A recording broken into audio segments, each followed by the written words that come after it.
Welcome to Sober Sunrise, a podcast bringing you AA speaker meetings with stories of experience, strength, and hope from around the world. We bring you several new speakers weekly, so be sure to subscribe. If you'd like to help us remain self-supporting, please visit our website at sober-sunrise.com. Before we begin today's speaker, a quick announcement. After months of work, we've released the new Sober Sunrise Companion app on the App Store. It includes the same daily Sober Sunrise speakers you already listen to, plus sober time tracking, daily pledges, favorite speakers, a support phone book for your sponsor and recovery circle, meeting tracking with reminders, and home screen widgets to help keep recovery close between meetings. We hope you'll give it a try. You can find the link in the episode description. Whether you join us in the morning or at night, there's nothing better than a sober sunrise. We hope that you enjoy today's speaker.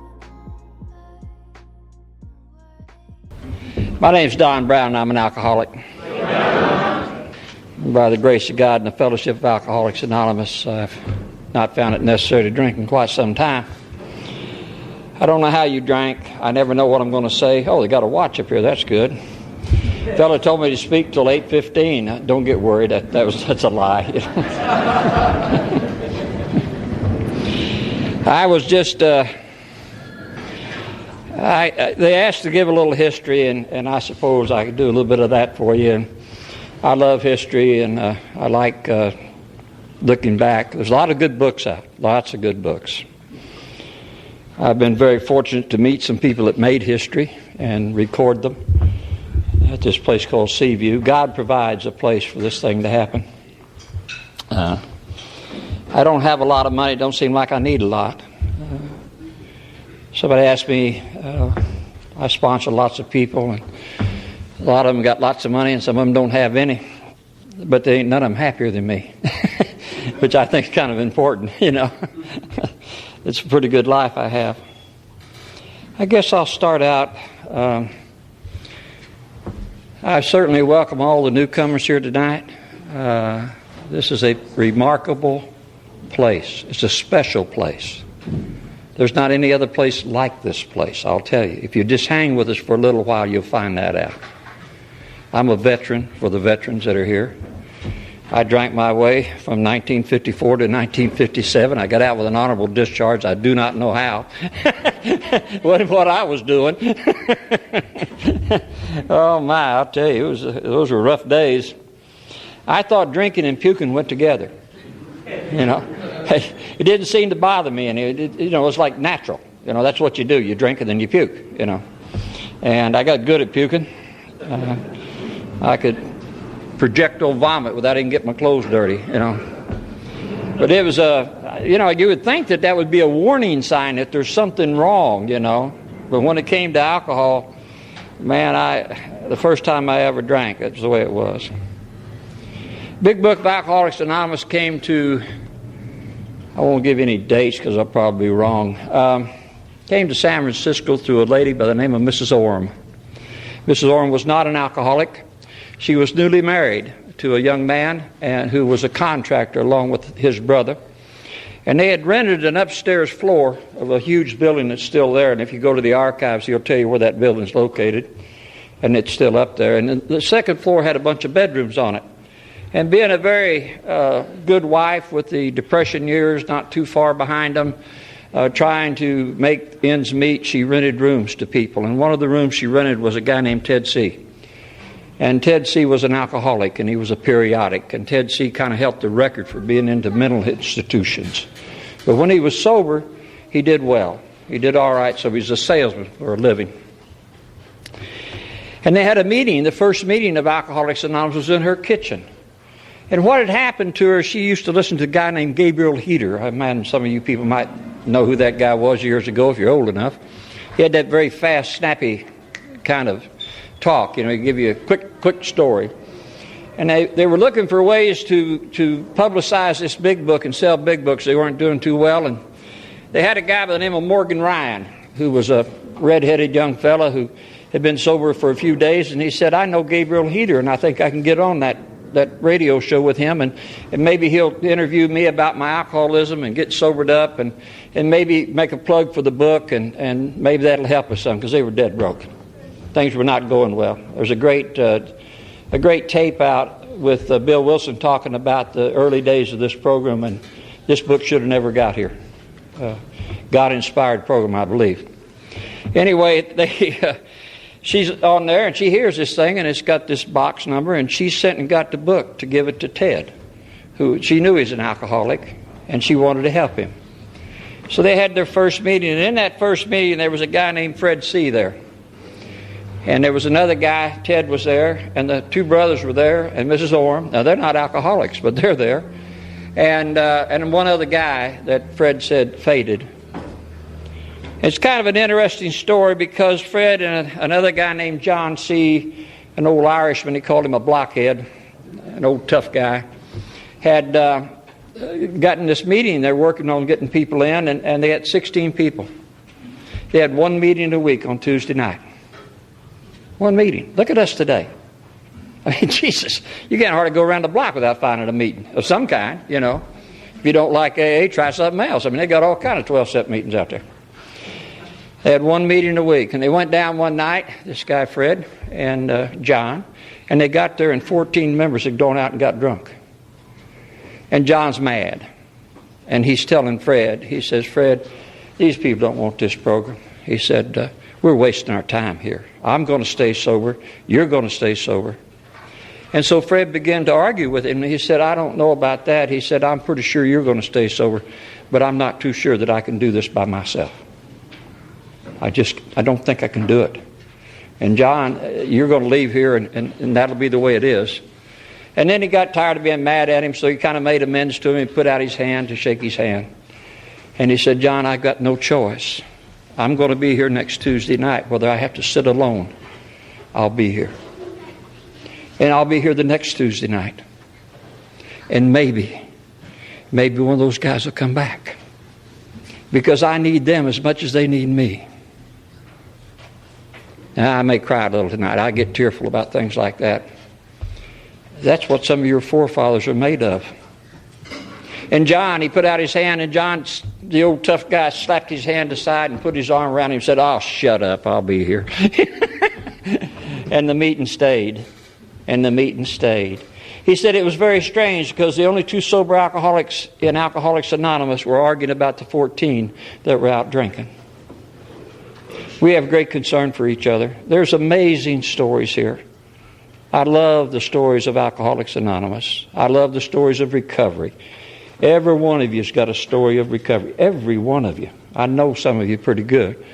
Every one. And that story is so important. It's so important. Your story is as important as anybody. I don't care how long you've been here. I've been here a long time. You can tell by looking at me I've been somewhere a long time, you know. And it's, you know, it's okay to laugh. It's all right. Everything is not serious. You know, and that's the way AA got started here. In the meanwhile, down south, they were really funny. They had some people, a lady who had come in by the name of Kay Miller. She was married to an alcoholic back east and was divorced.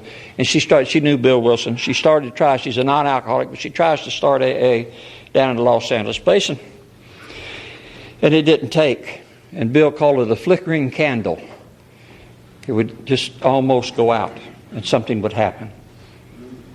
And a guy came along by the name of Josephson, and he was a stockbroker coming out of Denver, and he ended up holed up in Palm Springs, California, in which he had a big book in his valise, but he was so drunk he couldn't go on. And he had heard about this meeting, these people in California, and he was trying to find them. There's no meetings in Palm Springs.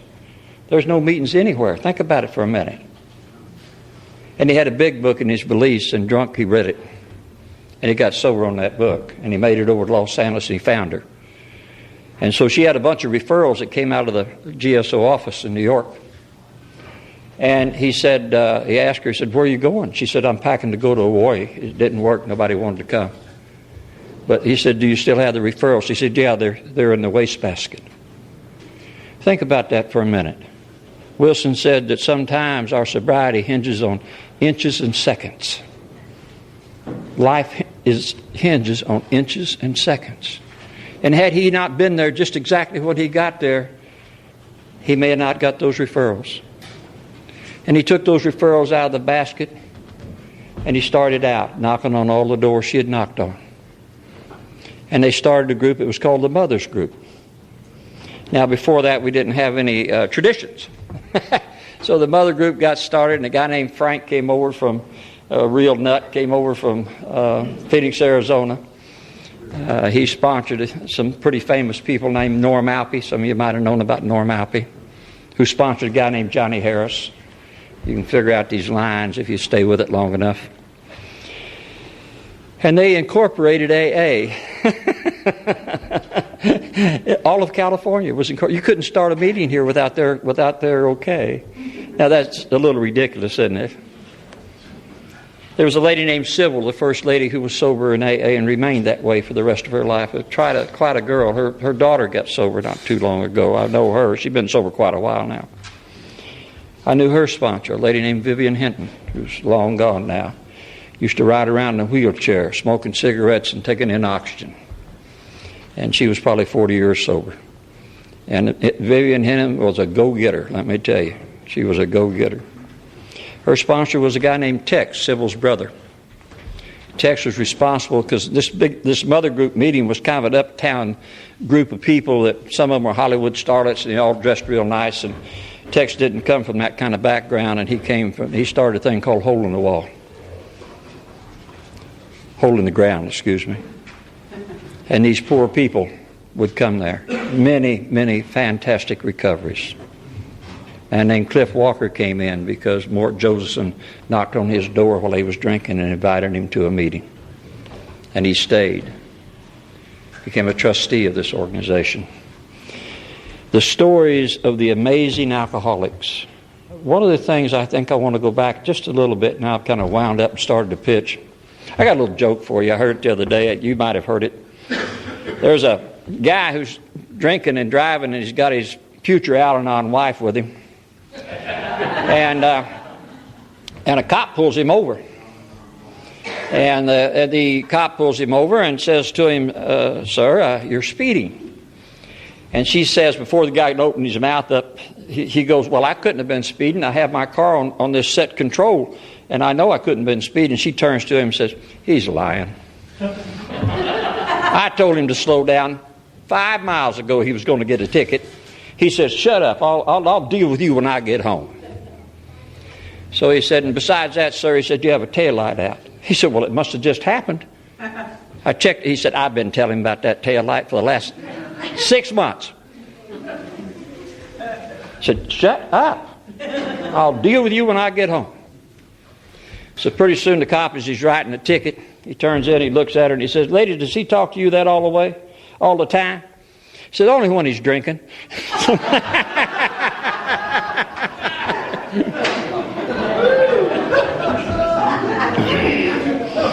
Well, I'll tell you, I've known a few like that.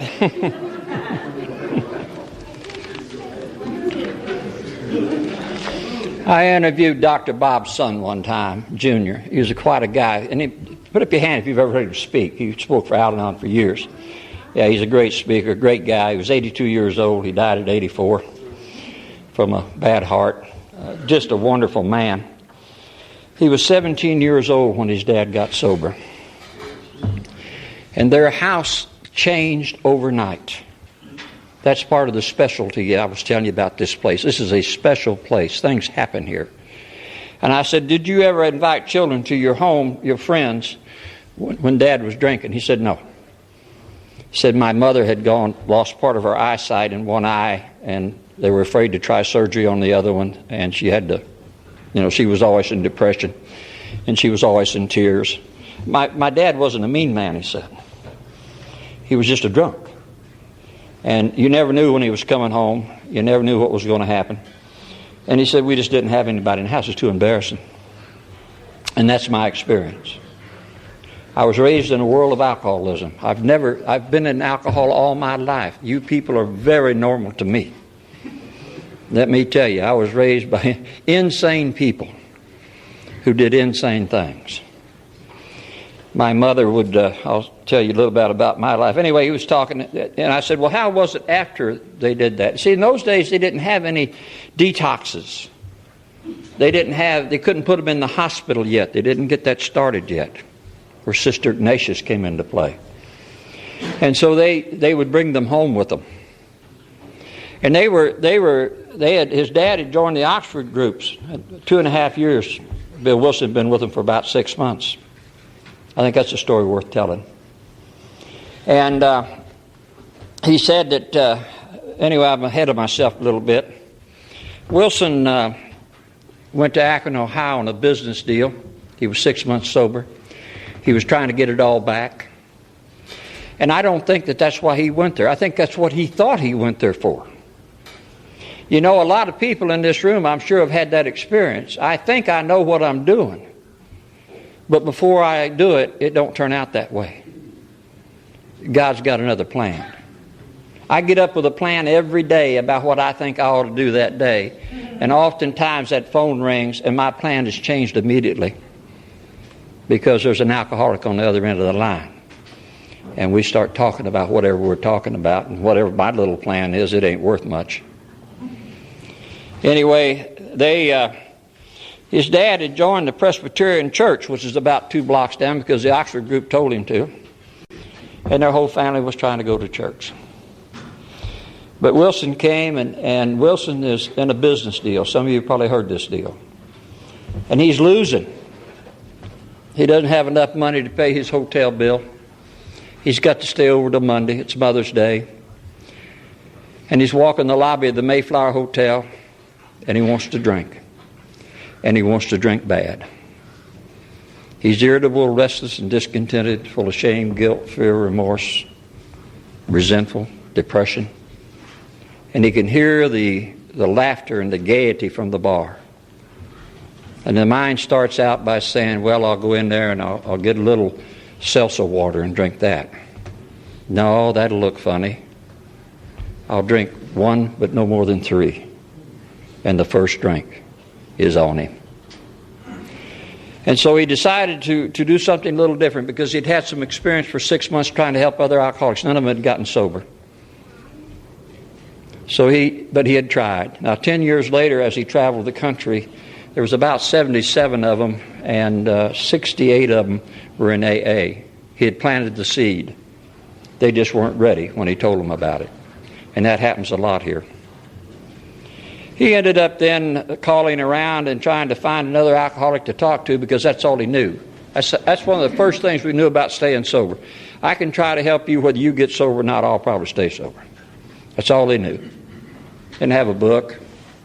Didn't have a lot of experience other than his own experience.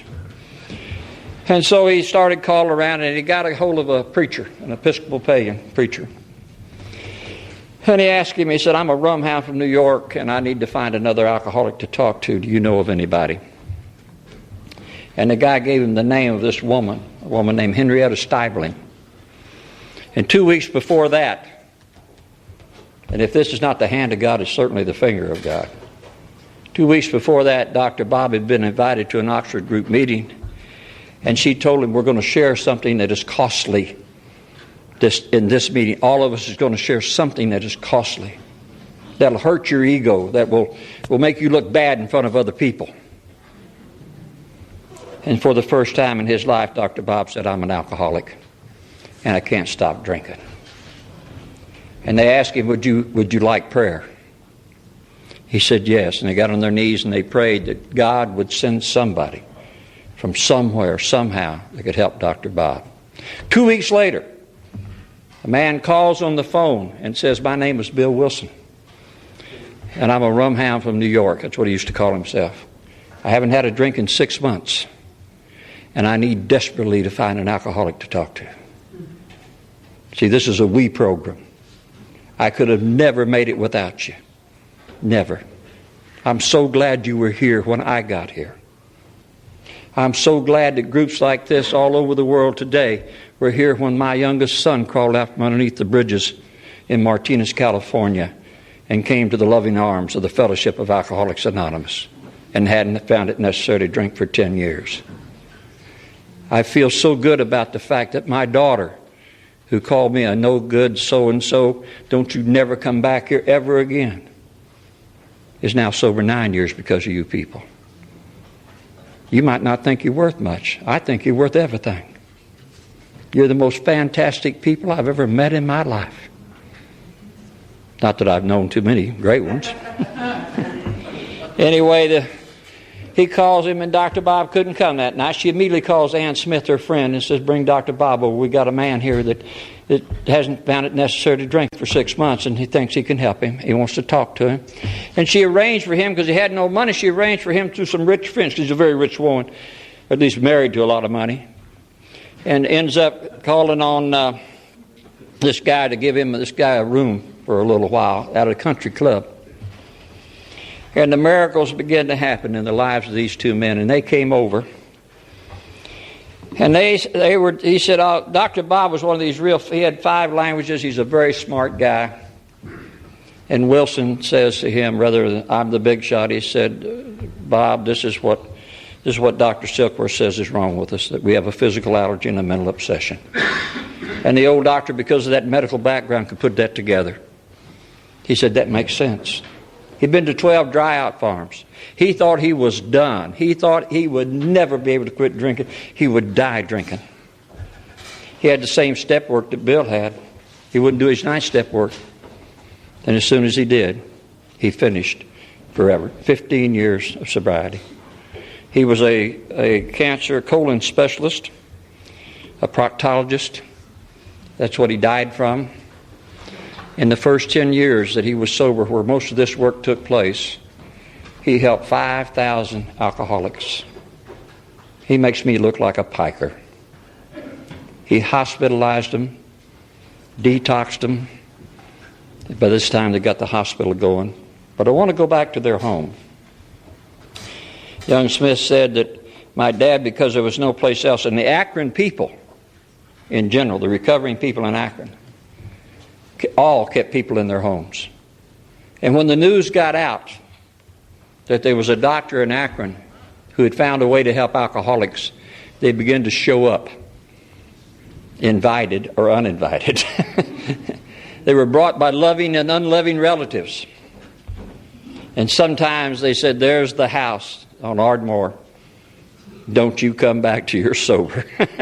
And they would take them in the house and he would knock them out for about 3 or 4 days. And he said when they came home, him and his sister, and they came home and they smelled that formaldehyde, he said they knew that she was going to the couch and he was going to the attic. And I said, well, how was that in your house? He said, it was the happiest times of our lives. You would think it'd be miserable. He said, we were so happy. My mother worked like crazy cleaning up after them and cooking for them. My dad worked with them. Service. And they found a way of life that I tell you, there's nothing like it. There's nothing like it. So we're still here, almost 70 years later. We are the longest lasting program that's ever been on the face of the earth for the alcoholic. We are the only program that was ever started by alcoholics for alcoholics to give to alcoholics. It was always somebody else trying to tell us how to get sober. And if you go through the history of alcoholism and treatment, and you took the problem, Mr. Wilson said he had learned by going to an electrical engineering school, he had learned how to solve a problem. And he said, you got to know what the problem is. And that's what he got from Dr. Silkworth. Physical allergy and a mental obsession. And he went on to say, if you know what the solution is, the problem is, and you can develop a solution. Step 2, came to believe that a power greater than myself could restore me to sanity. Wonderful stuff. And 3, make a decision to go on a planned program of action that he took from the Oxford groups. First time in history of the world that had ever existed in one place. Many, many organizations, Washingtonians, Oxford group people tried to help. The Great Prohibition era, and they wanted to shut it all down. That didn't do any good. That didn't slow an alcoholic down. We'll go to great lengths to get alcohol, I guarantee you. Think about your own life a little bit, And these people stayed in there, and if it weren't for them, I'm not too sure where I'd be today. I want to tell you a little bit more before I start my own story about this guy, Ted C. Ted C. did a lot of good things. Just like Ebby Thatcher did a lot of good things. Just because he doesn't maintain his sobriety does not mean he hasn't done something worthwhile. And they both made great contributions. Ted C. ended up on Skid Row. He got rolled, got hit in the head, and died from a brain hemorrhage. But he did some good things. And that's our legacy that's been left to us, and it's our responsibility to continue on. That's the deal I made with God. When I got here, I was 50 years old. I had a string of wreckage behind me that I dared not look at. My first wife, I had 4 children. We'd call her a normal woman. 3 of my children were alcoholic. Once never drank. I wasn't a violent man at home. I was just drunk. I worked. My kids all had braces on their teeth, that kind of thing. But I wasn't dependable. You're supposed to pick up the kids at church. Oh, was I? What time is it? They've been waiting an hour and a half. Oh, I'm going right now. Don't worry about a thing, You couldn't depend on me very much. Because of this program, today, I can tell you it's a long walk from the girl that calls you a no-good SOB, and I never want to see you again, to Daddy, I'm going to have a baby and I want you to be here. Those are the kind of things that's happened in my life.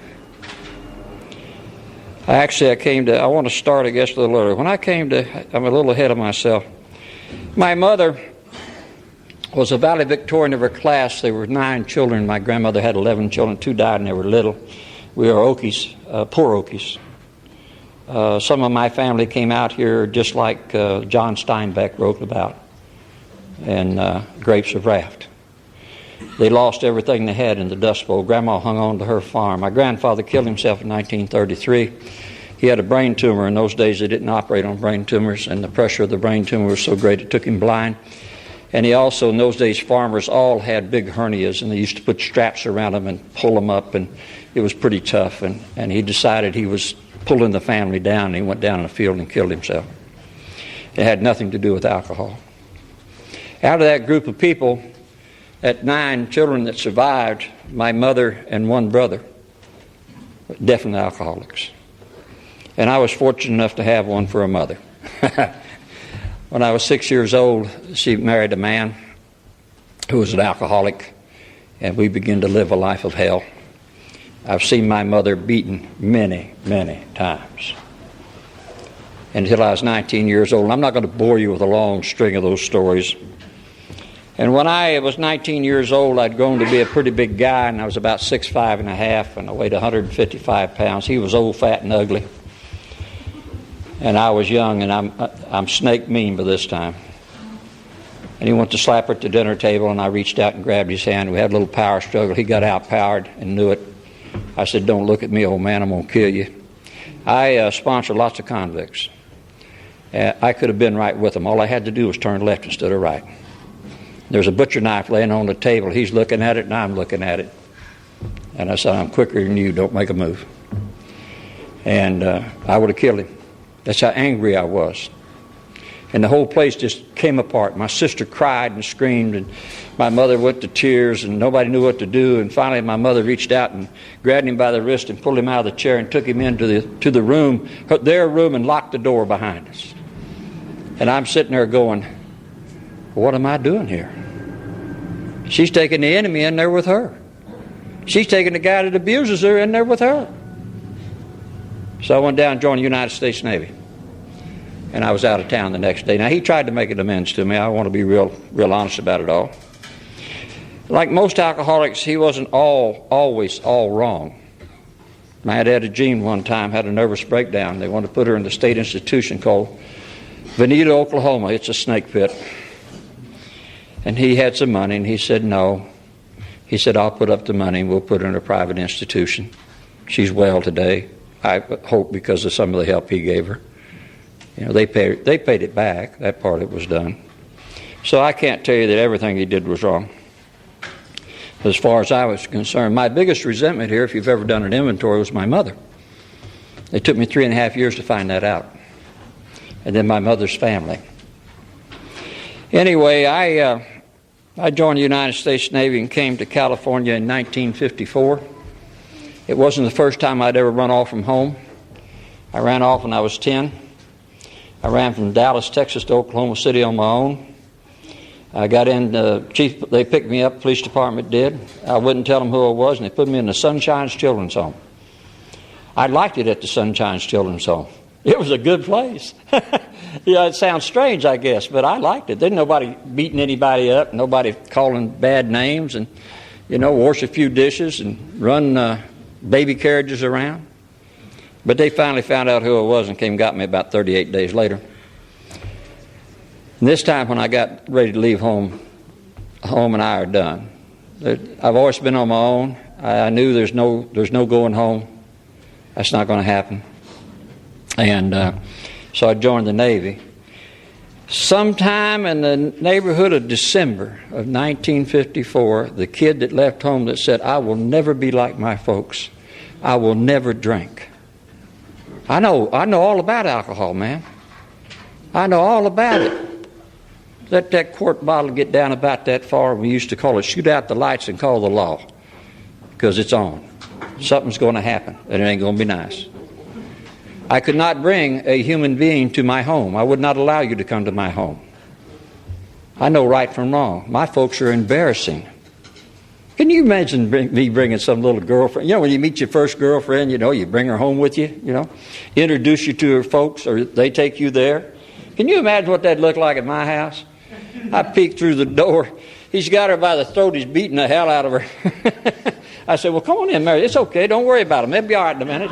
They'll go off in the bedroom a little while. Then they'll come out. We'll have some pie." Give me a break. Give me a break. Didn't lend itself much to anything. I've been working all my life. He would sit when he was drunk and he would say, "You part of the baggage here, boy." What he's saying is, if your mama wasn't here, you wouldn't be here. I understood that loud and clear. I'm not mad at him. He's just a sick man. In 1954, I made my first mistake. And because of social pressure from 15 young men, we got together. We're what they call advanced boot camp. We're graduating from the beginning to the next level. I don't have any other friends with these people. And they said, "We're chipping in $5 a piece, Don. They're going to let us out at noon on Saturday, and we got to be back by midnight. And we're going to rent a motel, and we're going to get some booze. And we're going to drink." Now, I don't know what girls do when they drink, but I do know what boys do, young boys anyway. I know what old boys do too. We talk a lot about a lot of things we don't know nothing about. You know what I mean? So 15 of us kicked in $5 a piece. We had a 300-pound guy, young fella, and he went with some old salts we picked up off the street because we wasn't old enough to buy it. And they went and got this booze. And we were sitting in this motel. I can remember it was like yesterday. And I can bet you could remember your first drink. Like it was yesterday. I could tell you the brand, Jack Daniels. It must have been a very important event for me because I have never forgotten it. I've forgotten lots of stuff in my lifetime. I slept with pretty girls, can't call their name, but I can remember Jack Daniels. I didn't know. I didn't know I was alcoholic. And the boys was drinking and cutting up, and the more they drank, the more they cut up, and the more they talked about all kinds of stuff, and they got around to sex. Now, there isn't a girl in sight. That tells you how much they know. Took me a while to figure that out. If they really knew anything about sex and girls, they'd have been out with one, right? No, they're in a room with 15 guys. And, of course, you want to talk about how tough you are, and you want to start doing that. I call it billy goating. Get that arm wrestling going, like butting heads, playing around, telling stories, just bullshit. All lies. But I think it's pretty clever. Guy comes by and said, "Say, how come you don't drink?" I wouldn't tell him what I just told you. In those days, I lied a lot. My stepdad's a big-time banker back in Oklahoma City. My mother's an Eastern Star with the Masonic organization. She has a big education as a teacher. I'm going to get a Ford convertible when I graduate from boot camp. I'm not like you people.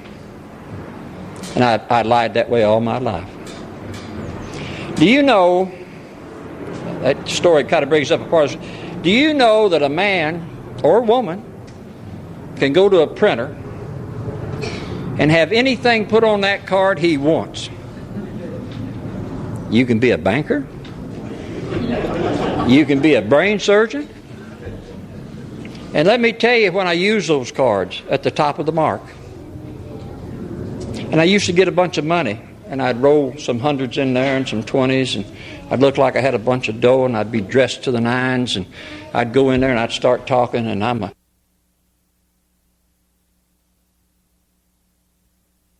over when you're trying to get over. You know what I mean? Well, them good-looking girls that you think, she's, oh boy, tricky world out there. I lived that way. I went to Parents Without Partners one time. It was partially true that I didn't have a partner. I had a wife and 4 children, but I was out of the house, as you know how that happens to some people. We're thrown out. And I had heard about Parents Without Partners, and I assumed because I was thrown out of the house, I qualified. And you talk about lying, cheating, and still, I'm perfect for it. And I go in there and I see I'm a liar, cheat, and a thief, and have been for a long, long time. Getting over was my game. At anybody's cost. It didn't make any difference. It didn't make any difference. I didn't care about your spiritual, mental, emotional, or physical being. I just wanted to have my instincts fulfilled, whether it cost you or not. And that was a place full of very sick people, very hurt people, and easily took advantage of by a guy like me. So I had this big lie. First of all, I carried a very small bottle in with me. I would not want anybody to think I drank. And I didn't have 4 children, I had 2. And they'd come around and say, oh, why are you here? Well, I'm a parent without partner. My wife, I'm a widower. See, it's much better to be a widower than it is a divorced man. First of all, if you're a widower, you still have something. And I said, it's been terrible. It's taken me 2 years to come here. As if I really had somebody that I cared that much about. And I couldn't leave it alone. The kind of guys that are like that, you just can't leave it alone, I said, I have a nice job and a nice home, and my kids are well behaved. And, we just do pretty good, but there's something missing in their life. I think they need a mother. Oh, boy. He's got a house and he's got a job, He's widowed. He's not divorced. Oh, this is a good catch. Let's get him. And I said, something else that's bad? And they said, what's that? And I said, the insurance money didn't help either. I just couldn't leave it alone. I just had to keep working the game. Keep working the game. Alcohol destroyed everything around me. Like I said, I had a list of wreckages. I came into sobriety. I took it as far as I could take it. Someone said, tell them the airplane story. I didn't come in broke. I had a second wife. I sent 2 women to Al-Anon before I ever got here. I was doing my part, I didn't know I was doing my part, but I was. They didn't stay, but I did. I found bottom on January the 15th of 1985. And I don't know how you drank, but I can tell you how I drank. I had become useless. I had money. I had a 36-foot Owens boat. I had a 1,800 square foot floating home. We were called the mayor. Everybody called me the mayor of this harbor where I lived. We drove Cadillacs. Had a wife making quite a bit of money. I had a statewide corporation. No money in it, but I had a statewide corporation. Some more of this show. And I found myself, when I read the big book, and I was reading, came later, but I was reading the part where it says, quicksand stretched around me in all directions. I had met my match. I'd been overwhelmed. Alcohol was my master. And I knew that. I don't know how you drank. I drank in the latter days of this disease. I had no idea about detoxes. I just drank until I would pass out. My life was so painful. I was so useless. I was useless to you. I was useless to her. I was useless to my children. I was absolutely useless. And you gave me a reason to live when I found you. Because you said, I need you. They said, Don, stay with us. We need you. And on that particular day, my Al-Anon wife, the second one, they all have the same story after they've been to Al-Anon for a while. She was on her way to the store, and I said, hey, how about picking up a half a gallon of vodka for me? I'm running a little low. I got 2 half gallons waiting on me, but that's low for me. And in the end, I could only drink beer. Anything else, beer and vodka and white wine. Anything else would come up immediately. And I would have to sit. And I don't know if you ever drank that way, but I would have to sit until I got some down. I had a puke bucket ready to go. This isn't normal, in case you haven't recognized that. And she said, no. She said, I can't do that anymore. That's the Al-Anon word, and she's pointing her finger. If you want it, you have to go get it yourself. Well, by this time, for me to go get it took planning, because I drink until I pass out. And I'm out about 5.5 to 6 hours, and when I come to, the fight is on again, whether I'm going to drink or not. And I always lost the fight. And it went like this. I would usually drink ice cold beer, and if it would stay, then I'd move to vodka. And I thought I had a vodka problem. And so I would drink ice cold beer to see if it'd stay. And the mind would always say, Don, beer's not drinking. I said, you're right, but I'm not having none of that damn vodka today. And I'd go get the beer. I'd have to go downstairs to get it out of this thing and get a nice cold beer, and I would sip it, and my hands are shaking. You ever that shakes? Maybe some of you know about that. And I'm trying to light cigarettes. It's a little hard to do sometimes, chasing a cigarette around. And burn your eyebrows once in a while. And I'd sit there and look at the screen because it just had that flaky stuff on it. It didn't seem like it made any difference what was on there. I just, whatever was there, you know. And I get the first beer down. And it says, see there, Don? The disease would say, see there, you feel better. I said, you're right, I do feel better. Little hair of the dog that bit you, any alcoholic knows that. How many people in this room know how to stop a bed from spinning before you puke? Put your foot on the floor. In case you go back out sometime, I want to help you out a little bit. If you can get turned over, try to pass out on your stomach so you don't inhale your own vomit. Anyway, I had this. I'd go back down. I'd get another beer, and I'd drink that beer, and I'd feel better. You betcha. The only way to go. And then I'd go down and get that third beer, and that can would no more than get empty, and I'd put it down there. And the mind would say, Don, a little vodka couldn't hurt. I say, you've been right 3 times in a row. How could you be wrong? And I go down and get a half a gallon of vodka, and I'm on my way to pass out one more time. Now, you can only drink that way about 10 to 14 days. It's impossible. They've tried to prove that you can't stay drunk forever, I guarantee you. You can be drunk, kind of not quite drunk, but you can't, the way I drank. And at the end of about 10 to 12 days, I'd have to detox, and I had no idea what that was. I thought I had the flu. I would shake. You all, I'm sure, have had shakes. I would throw up just till there was nothing left. I would take shower after shower after shower. You could smell the vodka coming through me. Couldn't get rid of that smell. Just couldn't. Ashamed. I don't know how ashamed I really was, but I had a suspicion there was something wrong. She left one time. We weren't much of a marriage anymore. She was going her way and I was going mine.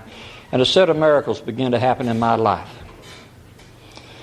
And I was sitting there on January the 15th, and I was in incomprehensible demoralization. I was useless. And when a person, you're not supposed to be useless.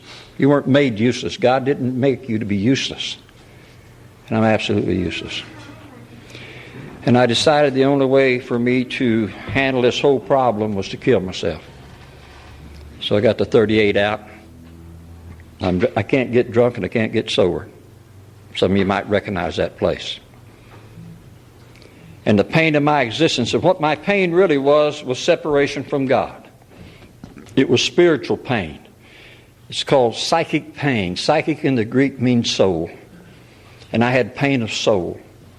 I was separated from God. I didn't know that at the minute.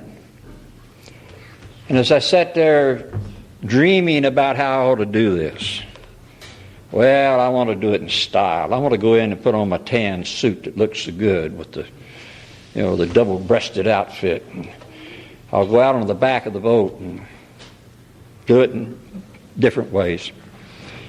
And I couldn't pull the trigger, and I played and played, and finally I'm lucky I didn't shoot myself, and finally I broke. And I pushed that gun aside and I said, God help me. And within 35 minutes I was hospitalized for the disease of alcoholism. Not my plan. Not my plan.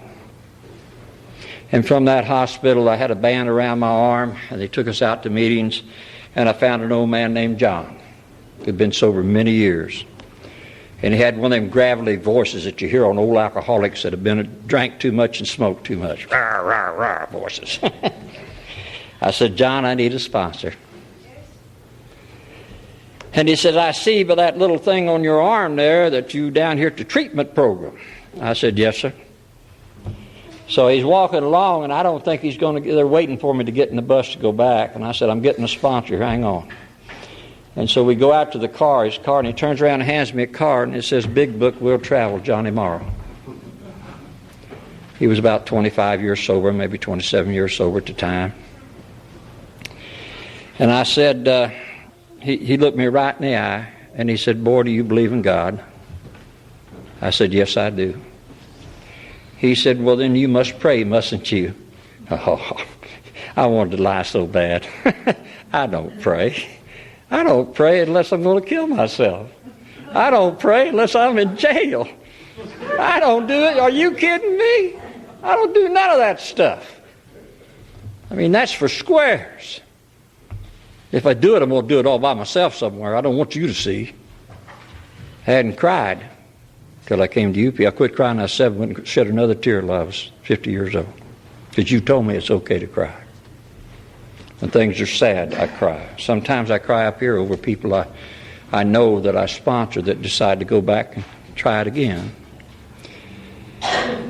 That led me to that hospital. And the 35th day of my recovery, I took my first inventory. I didn't take it with him. I was afraid of him. So I took it with a kindly old doctor who didn't know much more about this disease than I did, who died from this disease about 5 years later. But I got busy, and I stayed with it. And John would check on me now and then. I hired John when he retired so I could have him close to me. Tricky. God bless that man. He was just right for me.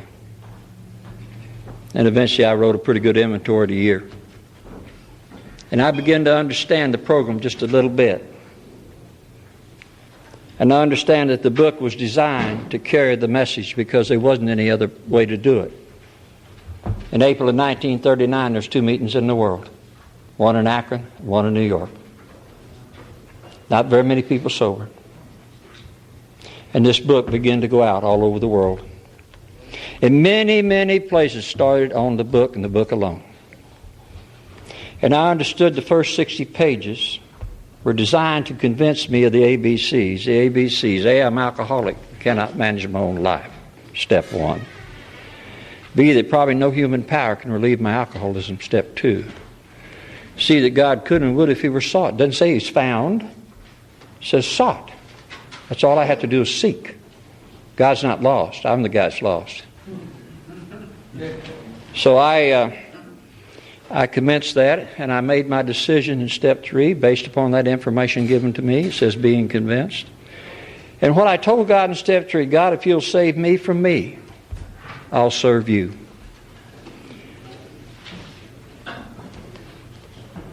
I understood somewhere deep within me, the Spirit within me understood that I had to get in fit spiritual condition to serve God. And 4 through 9 will do that for you. 10 and 11 will keep you fit. And 12's the work. And I tell them old convict boys, I say, let me tell you something, friend. If you make that decision, you're dealing with God. This ain't small claims court.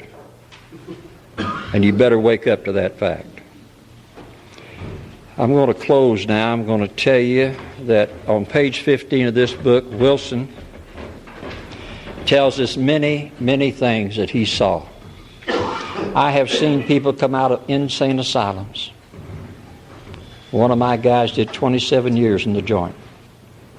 He's 10 years sober. He's happy, joyous, and free. I have seen prisons open. I've seen insane asylums open. I have seen people that were so complicated in their disease that no medical thing had ever worked for them that came here, and this worked. I have seen people accept exactly who they are. I'm one of them. I know exactly what I am. I have failed at everything I've ever tried to do in my life. That's the truth of it. It's not what I used to tell you. I started 5 businesses, they all failed. Well, the last one hung on a while. One time I had this business going, and I'll close with this story. It represents the way I live today. There's a promise in the 3rd step that says, He'll provide what I need if I stay close to Him and do His work well. See, that's the business deal I made with Him. That's what I did with Him. And when the second wife left, and she took all the money in the Cadillac with her, I lose Cadillacs that way. They just seem to go with the girls. And I got the old one, naturally. And I'm living in my, I'm running a big place down in Martinez, a big office building. And I'd moved on the 2nd floor, there was a room that wasn't being used, a coffee room, but nobody was using it. And it had a sink and a refrigerator, little refrigerator. And I put a little bed in there, and I stayed in there. And I would go home at night after I'd been to the hospital alone, and that was a great time for me, because what it did, it humbled me. I paid a woman $25 a month to take a shower at her house. That was humbling for a guy like me. Now, I made it very clear to her there'd be no sex involved. I already told you I was a liar. Anyway, I ended up, one day, I got a phone call from a man. And I got this 6th sense we talk about. Comes in if you do your work, and it ends up coming to you in the 10th step. I live by that 6th sense today, and I've learned to trust it. God is an experience, not an idea. And I had lots of experiences with God. And this particular day, God had said to me, Don, forget about this legal business. Forget about this corporation. I have something I need for you to do. And I am so glad I made that decision. A few days later, a man called me and he said, are you still living in the building? I said, yes, sir. He said, how would you like to live in my folks' house? I said, oh, man, that's a mansion. Are you kidding? I can't afford that. Are you kidding me? I can hardly eat. And he said, no, we just want you to live there. I said, no rent? He said, no. I said, well, Jesus, man, I'll mow the yard for you. He said, Juan mows the yard, been doing it for 30 years. Don't take any money away from him. This guy's daddy was a big-time doctor. They had a grand piano in their foyer. They had 5 bathrooms in that house. It was 3 stories. And what had happened, his mother had fallen and broken her hip, and Dad was dead. They just wanted me to live there so there'd be somebody there. And you know what I'd do? I'd go home at night and I'd get up there. They had an all-glass room out here that you could look down on the river and the town of Martinez and the bridge. I don't even have to pay the telephone bill. How does that happen? And I'd go in there, and they had an old-time tub, big long one. I'd run in there and fill that thing with hot water, and I'd jump in it. Then I'd jump out of that tub, and I'd run over there, and I'd get in the shower. Then I'd run downstairs and get in that shower. I mean, I'm living. This is great stuff. I'd sleep in any one of the bedrooms. Finally, I ended up down in the basement. It was good down there. The deer would come along and eat on the stuff. They were all kind of animals that ran around there. People would come to do their fifth steps, and they say, "My God, I knew you had some money, but I didn't know it was like this." I said, "This don't belong to me." "Well, what's the rent?" "It don't cost me a dime." "I can't believe it," they'd say. You see, those are just some of the things that have happened to me because of you. You showed me a way of life. We call it the fourth dimension of life. It's a place that you must experience. Only you can make the journey. God bless you, and thank you for having me.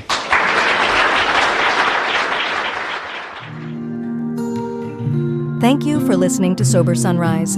If you enjoyed today's episode, please give it a thumbs up as it will help share the message. Until next time, have a great day.